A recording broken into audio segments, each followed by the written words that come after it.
ಅನ್ನ ಮಾಡುವ ಮುನ್ನ ಅಕ್ಕಿ ಎಷ್ಟು ಬಾರಿ ತೊಳಿಬೇಕು? ಗೃಹಿಣಿಯರು ಇದನ್ನು ತಿಳಿದಿರಲೇಬೇಕು.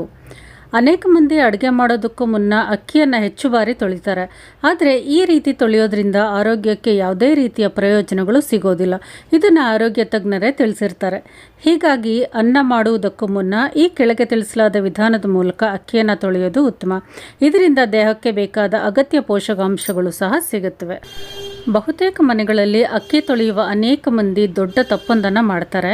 ಅಕ್ಕಿ ಬಿಳಿ ಬಣ್ಣದಿಂದ ಫಳಫಳ ಹೊಳೆಯಬೇಕು ಅಂತ ಸಾಕಷ್ಟು ಬಾರಿ ತೊಳೆದು ಅನ್ನ ಬೇಯಿಸಿ ತಿಂತಾರೆ. ಆದರೆ ಇದರಿಂದ ಅಕ್ಕಿಯಲ್ಲಿ ಶಕ್ತಿ ಪ್ರಮಾಣ ಕಳೆದು ಹೋಗುತ್ತೆ ಅಂತ ಆರೋಗ್ಯ ತಜ್ಞರು ಹೇಳ್ತಾರೆ. ಹಾಗಾದರೆ ಅನ್ನ ಮಾಡೋದಕ್ಕೂ ಮುನ್ನ ಅಕ್ಕಿಯನ್ನು ಎಷ್ಟು ಬಾರಿ ತೊಳೆಯಬೇಕು?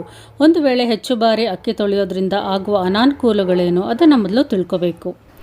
ಅಕ್ಕಿಯನ್ನು ಯಾಕೆ ತೊಳಿಬೇಕು? ಅಕ್ಕಿಯನ್ನು ಬೆಳೆಸುವಾಗ ಮತ್ತು ಸಂಗ್ರಹಿಸುವಾಗ ವಿವಿಧ ಕೀಟನಾಶಕಗಳು ಮತ್ತು ರಾಸಾಯನಿಕಗಳನ್ನು ಬಳಸ್ತಾರೆ. ಅಲ್ಲದೆ ಪ್ಯಾಕಿಂಗ್ ಮಾಡುವಾಗ ಧೂಳು, ಸಣ್ಣ ಕಳ್ಳುಗಳು ಮತ್ತು ಹೊಟ್ಟುಗಳು ಅದರೊಂದಿಗೆ ಸೇರಿಕೊಂಡಿರಬಹುದು. ಇವುಗಳನ್ನು ತೆಗೆದುಹಾಕಲು ಮತ್ತು ಅಕ್ಕಿಯ ಮೇಲಿನ ಹೆಚ್ಚುವರಿ ಪಿಷ್ಟವನ್ನು ಸ್ವಚ್ಛಗೊಳಿಸಲು ಅಡಿಗೆ ಮಾಡುವ ಮೊದಲು ಅಕ್ಕಿಯನ್ನು ತೊಳೆಯೋದು ಬಹಳ ಮುಖ್ಯ. ಅಕ್ಕಿಯನ್ನು ತೊಳೆಯೋದ್ರಿಂದ ಅನ್ನ ಮುದ್ದೆಯಾಗೋದಿಲ್ಲ, ಬದಲಿಗೆ ಉದುದ್ರಾಗಿ ಸಣ್ಣಗೆ ಆಗುತ್ತೆ. ಇನ್ನು ಎಷ್ಟು ಬಾರಿ ಅಕ್ಕಿಯನ್ನು ತೊಳೆಯೋದು ಸರಿ? ಆರೋಗ್ಯ ತಜ್ಞರು ಮತ್ತು ಶೆಫ್ಗಳ ಪ್ರಕಾರ ಅಕ್ಕಿಯನ್ನು ಹೆಚ್ಚೆಂದರೆ 2 ರಿಂದ 3 ಬಾರಿ ಮಾತ್ರ ತೊಳಿಬೇಕು. ಮೊದಲ ಬಾರಿಗೆ ನೀರನ್ನು ಸುರಿದು ನಿಮ್ಮ ಕೈಯಿಂದ ಕಲಸುವುದು ಯಾವುದಾದ್ರೂ ಧೂಳು ಮತ್ತು ಮೈಕ್ರೋಪ್ಲಾಸ್ಟಿಕ್ ಕಣಗಳಿದ್ದರೆ ಅವುಗಳನ್ನು ನಿವಾರಣೆ ಮಾಡುತ್ತೆ. 2ನೇ ಬಾರಿ ಅಕ್ಕಿಯನ್ನು ಮುರಿಯದಂತೆ ಲಘುವಾಗಿ ತೊಳೆಯೋದ್ರಿಂದ ರಾಸಾಯನಿಕಗಳ ಪರಿಣಾಮ ಕಡಿಮೆಯಾಗುತ್ತೆ. 3ನೇ ಬಾರಿ ನೀರನ್ನು ಸುರಿಯಿರಿ ಮತ್ತು ಬೆರೆಸಿದರೆ ಅಕ್ಕಿ ಸಂಪೂರ್ಣವಾಗಿ ಸ್ವಚ್ಛವಾಗಿರುತ್ತೆ.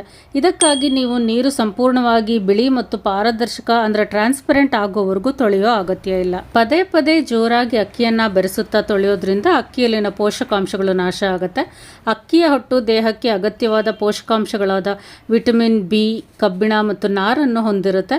ಆದರೆ ಪದೇ ಪದೇ ಅಕ್ಕಿಯನ್ನು ಉಜ್ಜಿ ತೊಳೆಯೋದ್ರಿಂದ ಈ ಎಲ್ಲ ಪೋಷಕಾಂಶಗಳು ನೀರಿನಲ್ಲಿ ಕರಗಿ ವ್ಯರ್ಥ ಆಗುತ್ತೆ. ಜೊತೆಗೆ ಇದರಿಂದ ಅನ್ನದ ರುಚಿ ಕಡಿಮೆಯಾಗುತ್ತೆ. ಹಲವು ಬಾರಿ ತೊಳೆಯೋದ್ರಿಂದ ಅಕ್ಕಿಯ ನೈಸರ್ಗಿಕ ಪರಿಮಳ ಕೂಡ ಕಡಿಮೆಯಾಗುತ್ತೆ ಮತ್ತು ಅದು ಮೃದುವಾಗುತ್ತೆ. ಅಕ್ಕಿ ತೊಳೆದ ನಂತರ ಹೊರಬರುವ ನೀರನ್ನು ಚೆಲ್ಲೋ ಬದಲು ಅದನ್ನು ಮನೆಯಲ್ಲಿನ ಗಿಡಗಳಿಗೆ ಸುರಿದ್ರೆ ಅದು ಅದ್ಭುತವಾದ ಗೊಬ್ಬರವಾಗಿ ಕೆಲಸವನ್ನು ಮಾಡುತ್ತೆ ಮತ್ತು ಆ ನೀರಿನಿಂದ ಮುಖವನ್ನು ತೊಳೆದುಕೊಂಡ್ರೆ ಚರ್ಮವು ಕಾಂತಿಯುತವಾಗಿರುತ್ತೆ, ಸ್ಕಿನ್ ಹೆಲ್ತಿಯಾಗೂ ಸಹ ಇರುತ್ತೆ. ಅಕ್ಕಿ ತೊಳೆದ ನೀರಿನಿಂದ ನೀವು ತಲೆಗೆ ಸ್ನಾನ ಮಾಡೋದ್ರಿಂದ ತಲೆ ಹೊಟ್ಟೆಲ್ಲ ನಿವಾರಣೆ ಆಗುತ್ತೆ, ಹೇರ್ಸು ಸಹ ಕಾಂತಿಯನ್ನು ಹೊಂದುತ್ತೆ. ಇಷ್ಟು ಪ್ರಯೋಜನಗಳಿರುವ ಅಕ್ಕಿಯ ನೀರನ್ನು ನೀವು ಯಾವುದೇ ಕಾರಣಕ್ಕೂ ವೇಸ್ಟ್ ಮಾಡಬೇಡಿ. ಜೊತೆಗೆ ಅಕ್ಕಿಯನ್ನು ಅನೇಕ ಬಾರಿ ತೊಳೆದು ಅದರಲ್ಲಿರುವ ಪೌಷ್ಟಿಕಾಂಶಗಳನ್ನು ಕಡಿಮೆ ಮಾಡ್ಕೋಬೇಡಿ. ಈ ರೀತಿ ಅಕ್ಕಿಯನ್ನು ಉಪಯೋಗಿಸೋದ್ರಿಂದ ನಿಮಗೆ ಅದರಲ್ಲಿ ಇರುವಂಥ ಪೌಷ್ಟಿಕಾಂಶಗಳು ಚೆನ್ನಾಗೇ ಸಿಗುತ್ತೆ. ಈ ವಿಡಿಯೋ ಯೂಸ್ಫುಲ್ ಅನಿಸಿದ್ರೆ ಬೇರೆಯವ್ರಿಗೂ ಸಹ ಶೇರ್ ಮಾಡಿ. ವಿಡಿಯೋ ಇಷ್ಟ ಆಗಿದ್ರೆ ಲೈಕ್ ಮಾಡಿ, ಶೇರ್ ಮಾಡಿ, ಕಮೆಂಟ್ ಮಾಡಿ. Thank you for watching.